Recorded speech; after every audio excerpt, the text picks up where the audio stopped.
Сакам да го поздравам присуството на опозицијата, кое што е клучно за медиумските реформи. Јас сметам дека за овој дел од реформите во парламентот треба да има надпартиски консензус, затоа што само така ќе покажеме посветеност дека навистина ние сакаме да имаме слободни, демократски, професионални медиуми, а не да се надгласува. Бидејќи така не можеме да изградиме демократски медиумски систем со надгласување. Сакам да ги охрабрам конструктивно да се вклучат во расправата и да го помогнат процесот. Ние како ЗНМ имаме две клучни забелешки. Првата е да се појасни во законот дали на номинаторите за членови во програмски совет и во советот на агенцијата им требат една препорака или две. Во законот тоа е нејасно.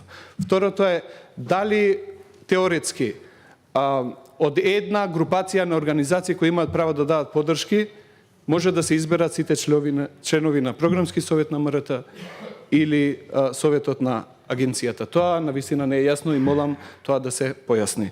Главната суштинска забелешка на ЗНМ е околу Македонската радиотелевизија. Советот на Европа препорачува две предуслови за ако сакаме да имаме слободен, независен и професионален јавен сервис. Политичка независност и финансиска независност.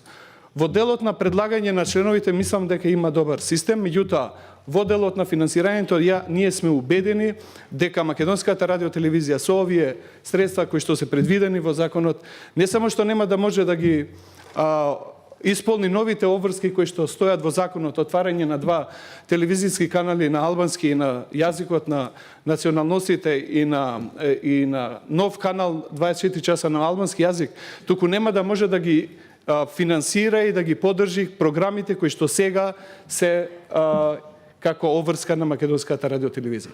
Замислете, во 2016 година Македонската телевизија има околу 20 милиони евра, сега ова година, ако се усвои овој закон, ќе има 15 милиони евра, што значи 5 милиони евра помалку. Кажете ми, ова математика ја не можам да ја разберам. Како со помалку пари може да направиме подобар и поквалитетен јавен сервис? Прашањето не треба да биде дали владата има пари или нема пари. Прашањето е дали има политичка волја да се зајакне јавниот сервис и да имаме квалитетен јавен сервис.